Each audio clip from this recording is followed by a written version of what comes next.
Okay, so we talked about day one of spring training, what our goal was. Our goal was to win a World Series. There's steps along the way, right? We got to the first one here. There's a few more to party with, but I'll tell you what, the first one should be celebrated and celebrated hard. Drink up, man.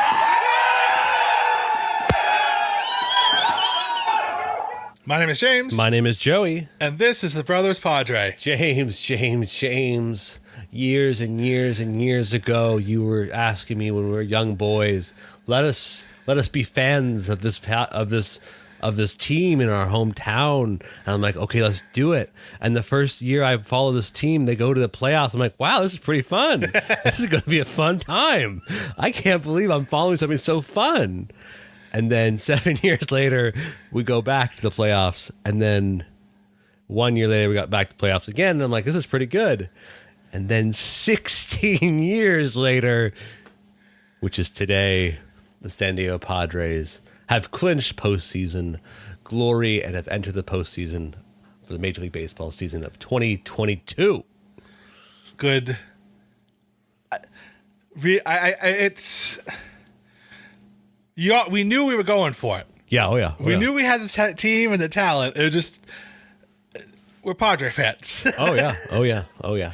And yes, we both realized we made it to the playoffs in 2020, but I think as a society, we all want to forget 2020 happened. Right. It is, yeah. It was a thing, and it gave us joy. It totally did. You and I watched those playoff games, and they were awesome. They were fun. We did indeed. But at the same time, you're like, it's just not the same thing, right? It's the grind of the regular season, fans in the stands, Petco going crazy. It's just better. It's different when you have several games where you go watch them play, you eat a hot dog, you drink some lemonade and some beer, and you enjoy a baseball game. And 2020 just there was nobody in the crowd. Yep. It was like watching a little league game with nobody in the crowd. James, but we made it. We're here. We did indeed make it. It is kind of awesome. It's not just kind of awesome. It's completely awesome. It was an insane thing. Usually we do a recap episode every week, talk about what our ups and downs was. All in all, not a good week in Padres baseball. No, pretty bad, actually. We won a series in Colorado. Mm-hmm. Which is cool. Then we lost 2 out of 3 in San Diego to the Doyers.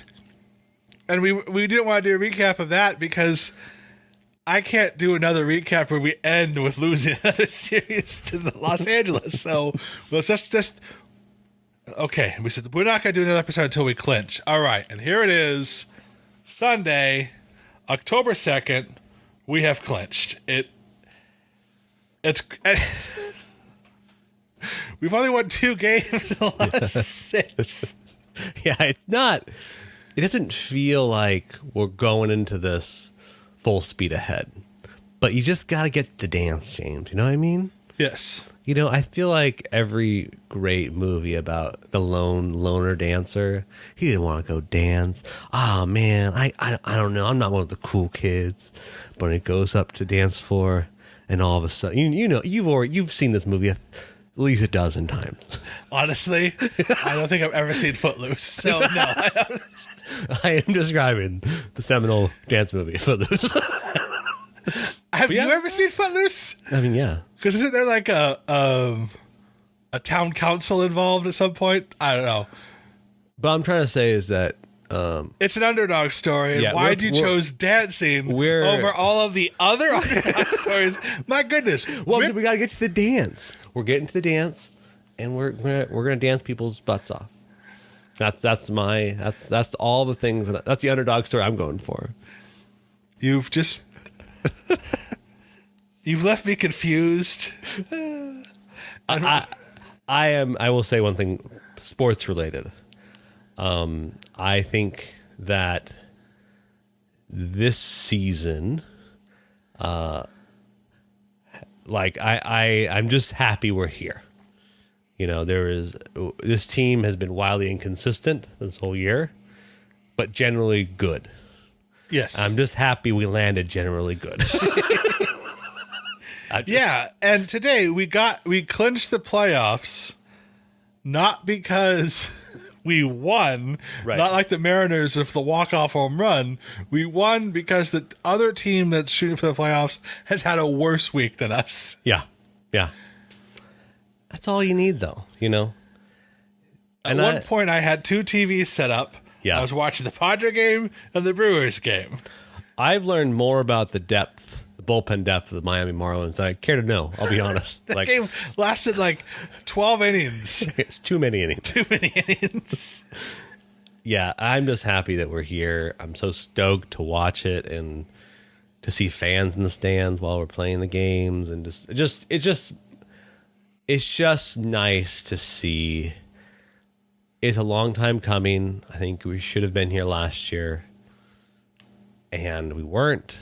But this year we are, and just nice that as a fan, it's nice to be rewarded by something. Oh, you've tried so hard to be one of the best teams in this thing that you're trying to do. It's just nice. It's just a nice feeling. It's just nice. Yes, and we're one of the 6 best teams in our league. Yeah, That's all you shoot for. And honestly, this team has struggled throughout the year, but there was always that, let's call it the sword of Damocles over our head, which was last year's collapse. Oh, yeah. Where you never could quite enjoy the ups because... Oh, no. I was in the game on Thursday, and it's the Dodger game, and it was actually, like, we had one bad inning, and that was the whole... We would have won if we didn't give it one bad inning, but whatever, that's baseball. And I remember just being in the stands and being like, this better not be like the start of a 7-game losing streak. And I was like, I don't really want to watch 7 games. And I was, and people started tweeting like, us missing the playoffs is a higher chance than you think. And, they're right, but we didn't. And we are here. And, I think that the struggles that we have, I think under the right amount of circumstances, right amount of motivations, can all go away.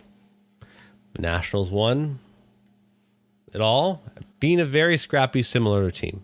Yes, they did. And our starting pitching is very, very good, and has been the most consistent thing that's led us to this dance, if you will. Exactly. This dance metaphor, I realize it's a thing people say, but I don't think I've ever seen you actually physically dance. That's probably fair. Have you seen me ride being in a rodeo? Do you like that analogy better? The thought of you riding a bull does make me chuckle. I would die. I know. You'd see me ride it once. But, if you're into that, I guess. Yeah, James, I'm just stoked. It was so much fun watching the post game, All the celebrations. Oh, it was awesome. And we said this before we started. We have to look this guy's name up, but Hassan Kim's translator, Yeah. I think is the unofficial mascot for the clubhouse. There's several videos of everyone cheering as Hassan Kim's translator is dancing. They're all cheering, and everyone seems to love this guy. Yeah. He's somebody we should try to get on the podcast. Come on the podcast. I don't speak Korean, but good thing you speak English. Exactly. Because we can make that happen. I'm trying to see if I can find his name, but look at the video. That's awesome. Yeah, Manny Machado was great. Did you see the one with Bob Scanlon? Yeah. Bob Scanlon's trying to interview Manny Machado, and Manny Machado's like, "Why are you dry? Why are you dry?" And then he starts Manny Machado, 3 of the Padres start pouring beer all over him. That's awesome. Jake Cronenworth pours beer all over him. Mark Grant. It was great. Several guys poured beer down the back of Tony Gwynn Jr. It was great to watch. And it's just, I'm still kind of shocked that we even made it, even though I knew we were going to all year long. Again, there's always that I thought the same thing. What was the darkest point? As we sit here on October 2nd, 3 games left. I understand we still 3 games is still like a lot. Gotta give us tons of flexibility. It really does. We can go into that a little bit more, but like maybe at the end of the season, we'll do another episode about the post. We'll look back in the season and look at the postseason. But like it still is 3 games. Like from a fan perspective, 3 games is not a lot. Took us game 150, 159. Yeah. To clinch it. Well, the darkest part of the season had it been when we thought we were going to lose Manny Machado for the ankle injury. Yeah. And offensive output from him just plummeted for 14 days. There's been a lot of ups and downs. One of them we promised we weren't going to talk about till after the season. Honestly, right now, I can't pinpoint my darkest moment of the season or most doubt because I kept on. Every time we lose 4 in a row, I'd expect, okay, is this where we're going to lose 14 in a row? Right. But then we wouldn't. So, again, you and I 2021 damaged. Oh yeah, it damaged my us. psyche. It ruined us because the problem was 2020 gave us like, oh, we can in a controlled environment we're kind of good, right? 2021's like, oh, remember we're in a controlled environment, we're kind of good, and then we get released to Hound and we get destroyed, and we put so much hope and expectation, it just ruins our lives. And 2021, we had a better start to the season than we did this year. Yeah, oh yeah. And then August 1st hit, and half our pitching staff got hurt. Yeah. All of our hitters stopped hitting. Yeah. The darkest time, and I'm not just saying it because it times up to what I think Bob Melvin would agree with me, but I really do think when the Diamondbacks rookie shut us out. Yes.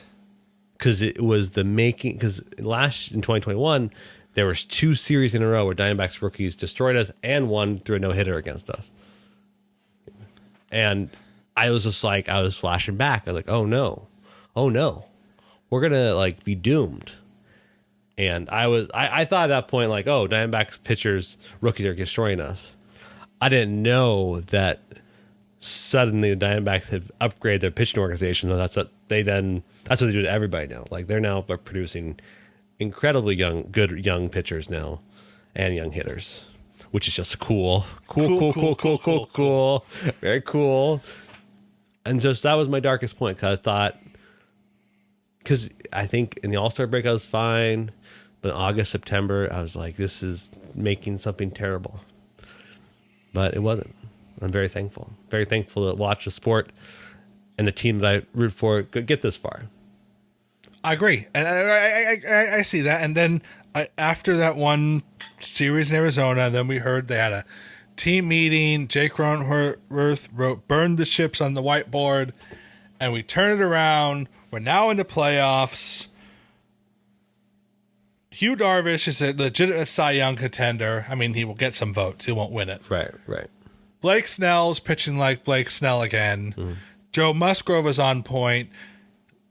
Mike Clevenger pitched a brilliant game today, even though he ended up with the loss because he gave up 1 run. Our pitching all year. Our pitching has been key, and that was the one thing last year that just failed for us. It was the worst thing ever to watch us fail. But I believe you said that this is Bob Melvin. Yeah, this is why the Bob Melvin episode is our most listened to episode, because it was just, he really is the leadership that we needed. Yep. I liked Chase Tingler. I thought he was a decent guy. Oh yeah, very good. I would say he's a good guy, not necessarily a great manager, but a really good guy. Yeah. He might be a better manager after he's been in the big leagues for a longer time. Right. His next stint as a manager will probably be better than his first stint as a Padre manager. But we can't stress enough how much Bob Melvin has turned his clubhouse around.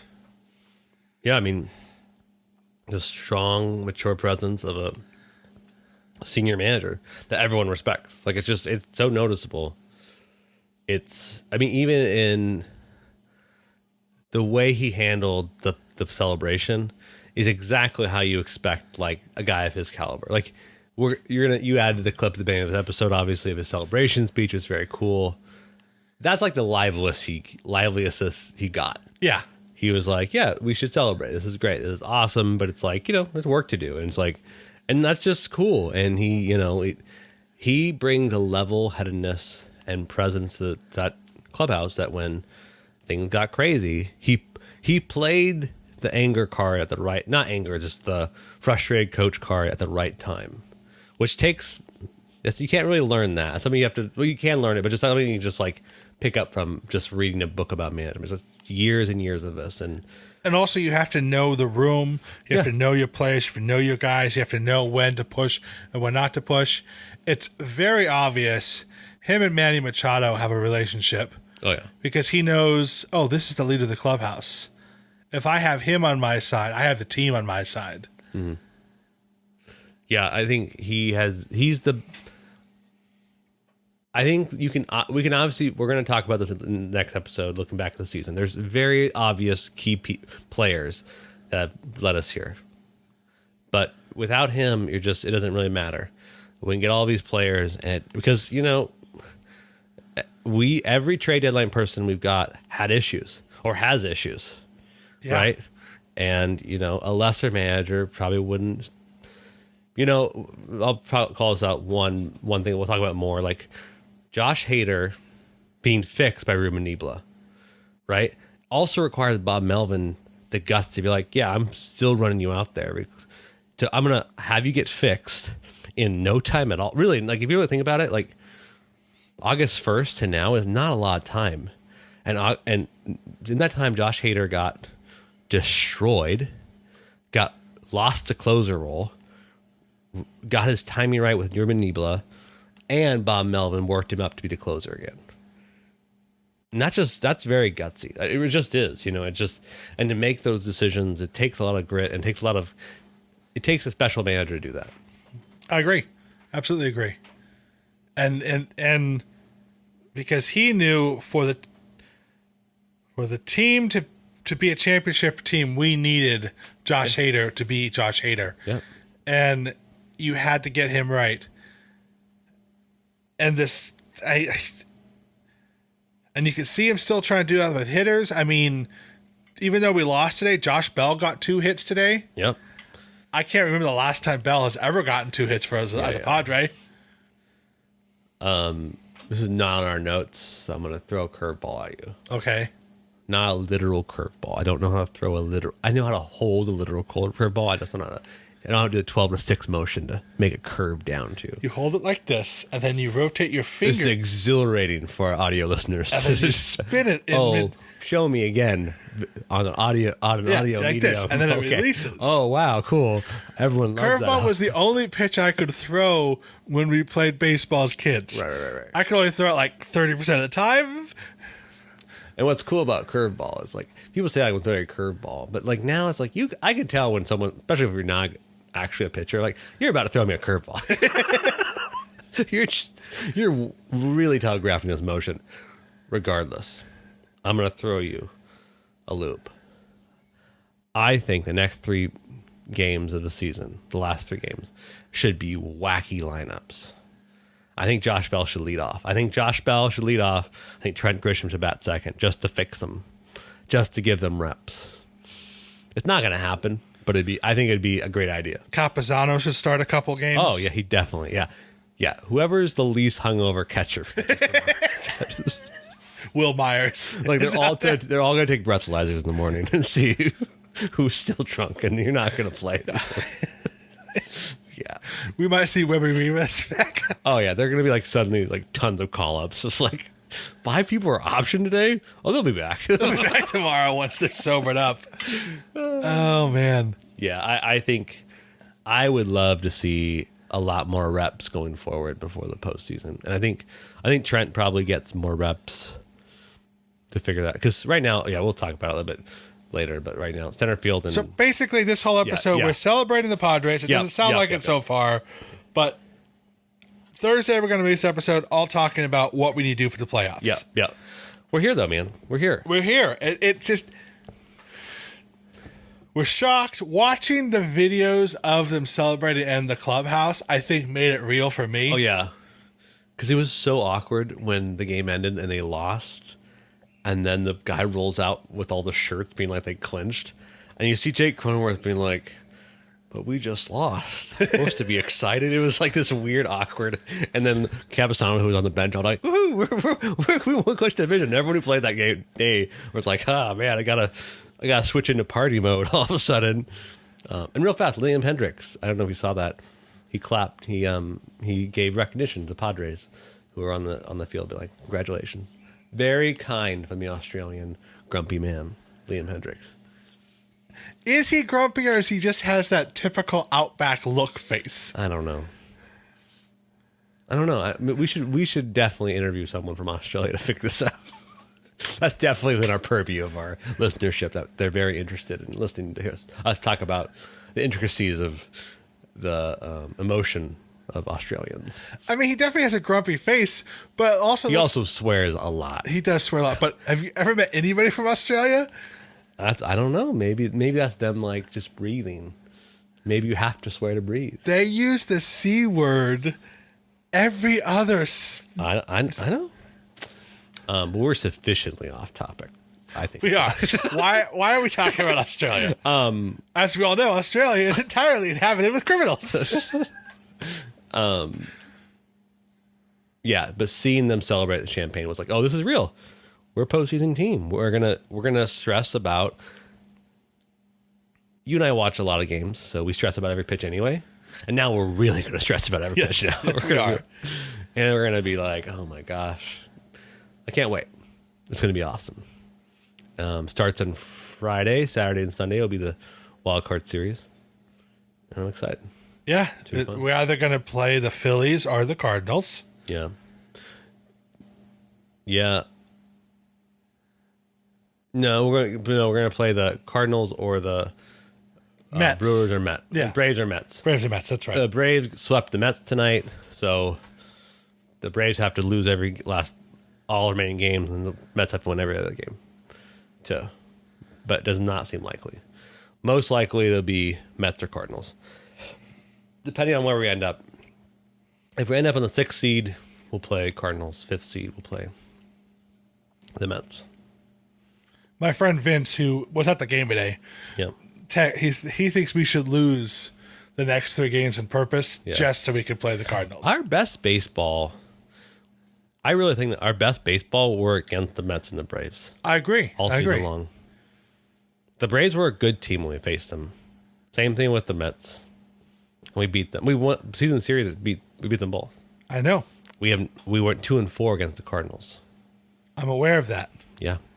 I didn't want to call out my friend on my podcast, but Vince, you're wrong. I'm sure you understand. I love you, buddy. But I think you're on wrong. paper here's the weird thing. I think on paper he's right. Do you want to face DeGrom, Scherzer, and Bassett? Bassett I don't care about. DeGrom and Scherzer, do you want to face those? Typically, no. But the Cardinals we just struggled against, especially at St. Louis. And, I don't know. I think our pitching's really, really good. That's something that we don't give fans we don't prep for. Our pitching's actually really, really good. Our pitching's elite. Our starting pitching Yeah. is elite. We have a devastating 1-4 lineup. Yeah. Darvish, Snell, Musgrove, Clevenger. Yeah. It's designed for a short series. Yeah. So I don't know. I think the offense of the Cardinals is just better right now than the Mets are. I agree. I think that. I mean, I say that fully knowing that the Padres shut them out twice in a row, like two times in a row. But I think that Mets lineup doesn't freak me out as much as the Cardinals lineup. And this is all just as much as we're gonna say oh, it's this brand new season come October, whenever. they're saying the same thing. Like every team is saying the same thing. It's like, guess what? All those stats don't matter. Now's the real season, right? And so like you're gonna that's the fun of playoff baseball, man. I'm so excited. I want to see someone random go ham. That's what I want to see. I want to see an Azokar. I want to see a Kim. I want to see Campazano get 5 home runs in the playoffs. Right, and make Melvin be like, what am I going to do with this guy? Right, I want that. I want something, and that's the fun story of playoff baseball that I want. Like, and so, and you know that can happen. People just in the high pressure moments, they become something different. So, I'm very excited. I hope so too. I hope we have everything needs to be clicking, or if not, our pitching will carry us, right, as it has all year. But you pointed out our offense is way better on the road than it ever is at home this year. So it's a good thing that looks like every series we're going to start on a road team. Yep. Yeah, that might be for our benefit. You know, we might just have reverse splits the entire postseason, which is a bummer for me because I want to see a postseason game at Petco. Because you already bought tickets. I did. Nothing's more fun than spending lots of money to see someone lose. But again, you never know. I don't know. You never know. Could just go. The vibes might be so immaculate. They just have to crush. You know what I mean? Exactly. I'm excited. But we're in the playoffs.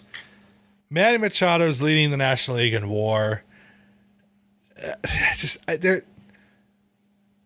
Again, this has been the goal. Yeah. As Padre fans, a lot of things have been goals. We have had goals aplenty. Sometimes the goal has been, hey, let's not finish last place this year. Right. And we haven't always met that. And remember, we used to be super happy. Oh, we were in the middle of the division this year. We weren't the worst two. We were in the middle of the division. And that was some great years. Yo, those are great years. Memorable. Chase Headley years. I like Chase Headley. I do too.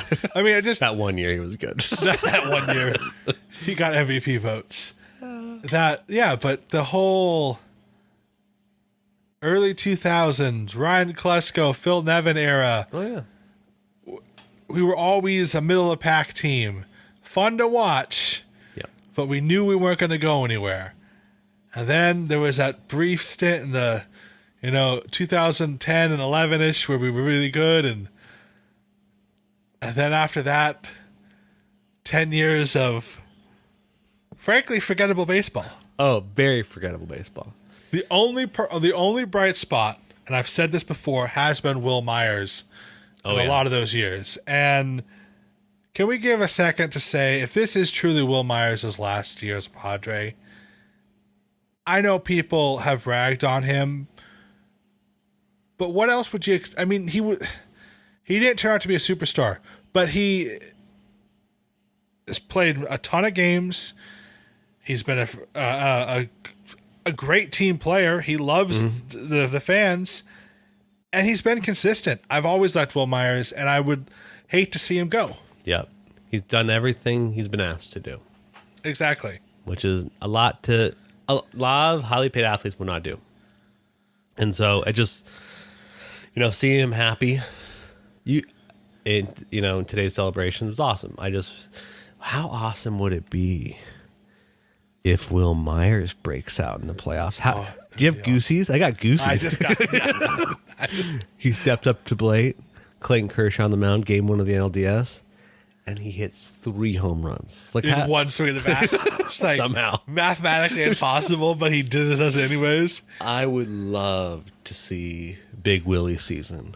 We never truly got, and this is because he's older. We never truly got. You mention this all the time. There's like 2 weeks of a year that Will Myers looks like Willie Mays. And then, yeah, exactly. And then he just suddenly doesn't. We never really got that this year. We have not. What if Big Willie season comes in October? That would be the greatest thing ever. I mean, think about it. What this guy, they put an entire franchise on his back Yep. when there was no franchise to put on his back. There was Matt Kemp at the time. Yeah, but he showed up before Matt Kemp. And then they finally said, oh, we got all these guys around Matt Kemp. We got all these retirees to play around. But think about everything we've put Will Myers Justin through. Upton was there too. Yeah, okay. James Shields was there too. I'm just saying, like, Will Myers, we've put him at third. We've put him at first. We've put him at all three outfield positions. Mm-hmm. And he plays all of them competently. First base is probably his best defensive position. Dude. And he's just so much happier at first base. He really is. Yeah. I want nothing but the best for Big Willie. He has just been a guy who you can't fault because he's always trying to just do what's best for the team. Exactly. And this year finally feels like a competent organization. Like, it may not be the best, but it feels like you can look at every level and be like, this is competent to good. Because I feel like in years past, we've always been incredible at scouting and understanding talent, right, and picking and drafting well. We've always been really good at that. But now it just feels like with Nibla, you see, everyone from Asia. Pierce Johnson, Robert Suarez, Nick Martinez, Ha-Seong Kim, Hugh Darvish. All guys that just other organizations probably wouldn't be able to handle that well. Also, one of my favorite celebrations, I'm going to keep mentioning the celebration, was Hugh Darvish chasing around Ha-Seong Kim and dumping beer on his head. That was pretty funny. Ha-Seong Kim's a tall guy, but Darvish is so much taller than Ha-Seong Kim is actually the shortest guy in the infield. He's like 5'10". That's not short. It's not short at all. But Hugh Darvish is what, 6'8"? 6'5", 6'4", yeah. It's just so much taller. He's so tall. I also loved Ha-Seong Kim gave Manny Machado a piggyback ride during the celebration. It's very fun. You should just look him up. It's very fun. Go on Twitter, look at videos. It's very fun. You're like, I want that one day. That'd be fun. What thing in your life would you suddenly break up in, 24 bottles of champagne and just spray your closest comrade, people with? I quit drinking 10 years ago. Okay. So. Okay. Well, in this fantasy, you did it. In this fantasy, you're an alcoholic. No, I'm just kidding. How about Martinelli's? Would you spray 24 bottles of Martinelli's? Yes. What would be it? What would be it? If I were to sell out a theater and doing stand-up comedy, I would break out some Martinelli's. And you just, after your show's over, you go in the back.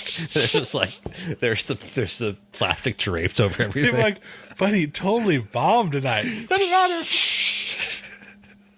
I don't want to get in. Yeah, that'd be pretty fun. How about you? I don't know. I mean, obviously your time has passed. It'll probably have to do with your kids. I can't do fun things anymore. I'm a father. You can't do fun things as dad. I mean, when your daughter wins something, I'll do it.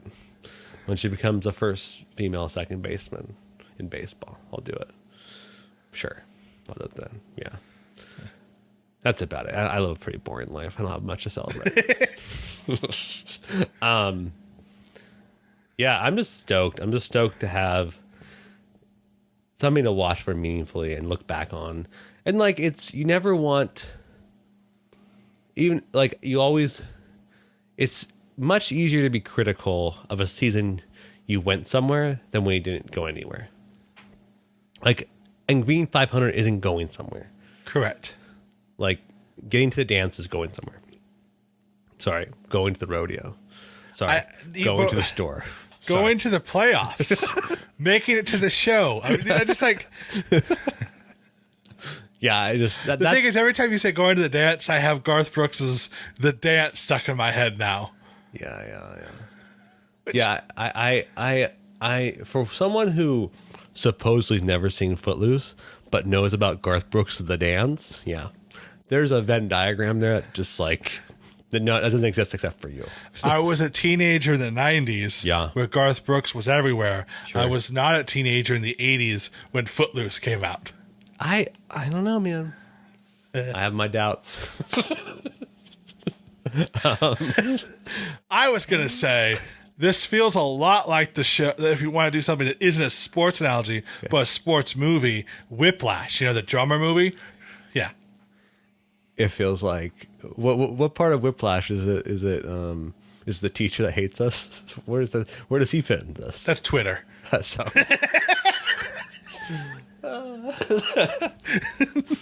Oh my goodness. I'm just happy because like I don't know, I this is a buildable year. This feels like a much better year to build from than obviously last year and now in retrospect obviously 2020. You know, it's exciting to look forward to what's in the playoffs, and it's exciting to be like, okay, this is how we accomplish this. And you know, I think next year we can accomplish more. So I agree. And listen, this team is plenty enough talented to go. If they get hot, they can beat anybody. I believe it. I agree. It just if Juan Soto, big ticket Soto steps up and big games and You know what I do want though? What? I obviously I want us to go to playoffs, the World Series, just to see Justin Verlander rematch with Soto. I want to see that so bad because the Astros are going to the playoffs, the World Series. FYI, the American League. I know you all think that you're good. You're not. The Astros are so good. Like, what are we doing? The Astros are so good. Like, it makes me so mad. They're going to the World Series again, and it's just nothing. No one's stopping them. It's like watching someone like destroy your hometown, and like that's just okay. No, it's not okay. Well, yeah, it is. It's like, what's happening? They just keep getting better. It's so annoying, but the Padres are going to beat them in the World Series. Well, there's only one team that can beat the Astros. Yeah. Because the Yankees can't beat them. No.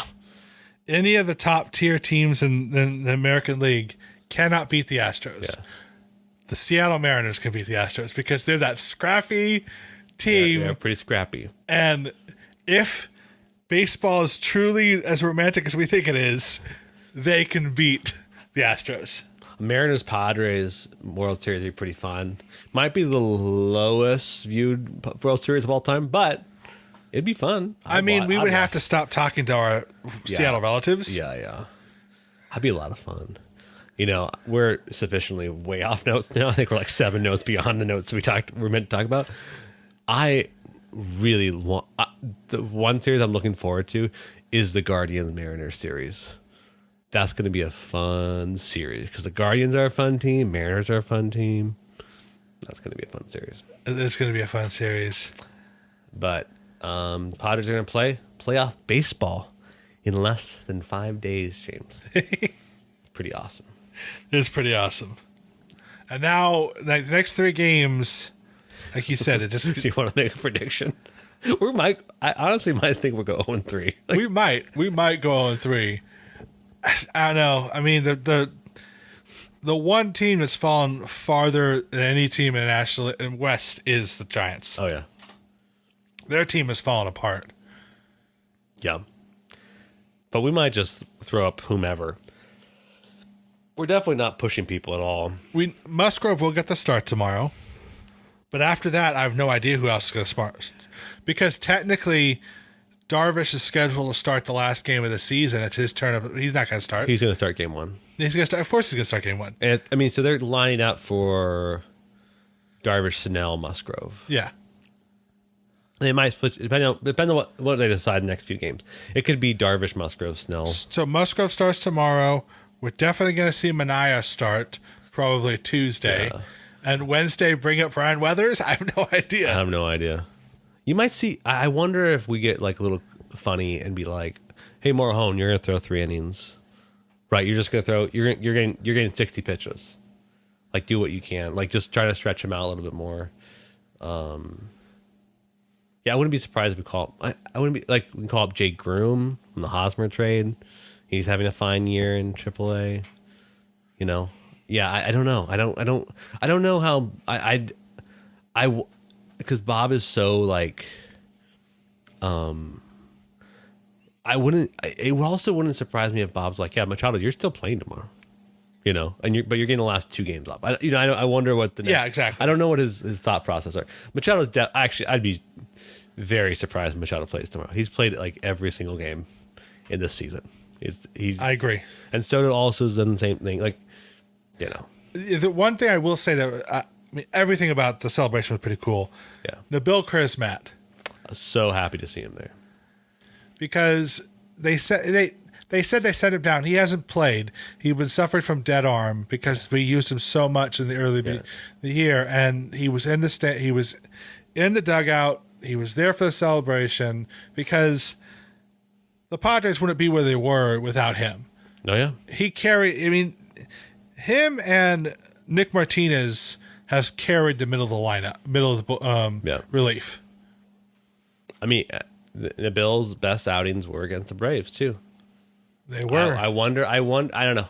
I wonder if we see Nabil back for the DS or the CS. If we get face the Braves in, it'd be crazy if we see the wild card. But if we see the Braves, I wonder if we bring up Nabil because he has so much success against them.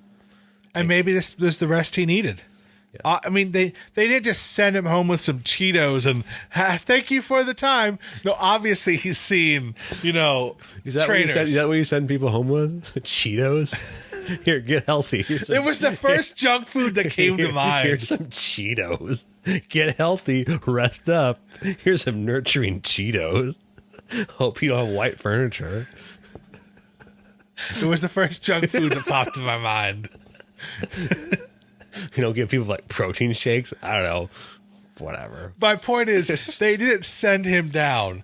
He is clearly doing training. They probably know more about his arm strength than most of the other guys in the bullpen. Yeah, there's a reason why he's not up. It just is. I mean, he was too good for too long. Just not. And so, yeah. His last two outings, he had nothing. Just nothing. Horrible. It was very bad. But who knows?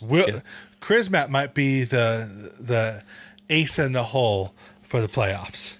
Yeah, we'll talk. I mean, we'll know so much more by the end of this year, when we record our next podcast about the potential roster, because there's definitely some pretty big unanswered questions around like, are we going to carry that? How many relief pitchers are we going to carry? Who's our primary center fielder? Like, what's all that kind of stuff is deep question. Deep question. Deep thoughts. Deep thoughts. But Joey, What? we're in the playoffs. I'm so stoked. Did you buy any playoff gear? So, fans of this podcast know James has a crippling addiction to hats. Did you buy any playoff hats? I have not. Okay. I wish they were like different. Does it sound weird? I wish they were like different. They look like the exact same playoff hats we had From 2020. but they just have 2022 on them. Yeah. I have not purchased them because in 2020 I purchased a 2020 playoff hat and we didn't do very well in the playoffs. Right. So I will not buy a hat until the end of the playoffs. I said I was going to buy I'd buy a hat if it's the World Series. Yeah. That's what I'm the same way. I'm like, I'm not going to buy a postseason hat. And the shirt's kind of, I don't know. October Rise is just like, that's not as cool as Respect San Diego. Yeah. But, yeah. But the Padres took enough of my money this year. They don't need more of my money. My money. Well, if they win the World Series, they didn't take enough. Can we just send you a check for more for just pure happiness? That's funny. That's funny. We were supposed to recap the last 9 games. You want to recap the past 9 games? No. No, I don't think so either. Here's what happened. We beat the villain that is Coors Field. Yay! Yeah, we won a series of Coors Field for the first time in 30 years, it seems like. We played 2 pretty bad games against LA. And LA played pretty badly too, but they beat us 2 of the 3 games. And the White Sox games were classic. The Padres couldn't hit in Petco. And so we've won 5 of 4 of the last 9. Not great. Not great, but you know what? We're in the playoffs. So We're in the playoffs, you know. the White Sox can't say that. It's true. They can't say that at all. Despite really should be in the playoffs. They really should have been in the playoffs. If you really think about it. They spend a lot of money. Yeah. They had good pitching. I mean, they're... Yeah.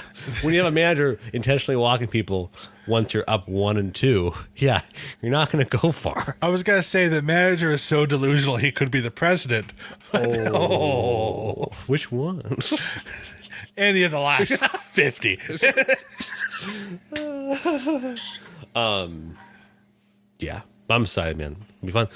And the next time we're going to talk, we're going to be talking about postseason rosters. Are we going to fill out a bracket? We should fill out a bracket. You and I are going to fill out. We're going to have the same thing. Maybe you won't have the same thing at the end. But the National League team will. I think I can predict what you and I both want at the end of the bracket. Yes. But I think we should fill out a bracket. We should do a bracket for the American League. Okay, I like that. Yeah, because let's face it, the National League. Yeah. Yeah, I get it. Yeah, we'll fill it out, talk to you guys, and then, thanks so much for listening to this year. It's been fun. I didn't think that, like you said earlier, there was a brief time. I didn't think it would end, the season would end being so hopeful. Being positive. But it is. Here we are. And I really appreciate it. Thanks so much. Until next time, James, go Padres. Go Padres. And there it is! Ho-ho, doctor! You can hang a star on that, baby!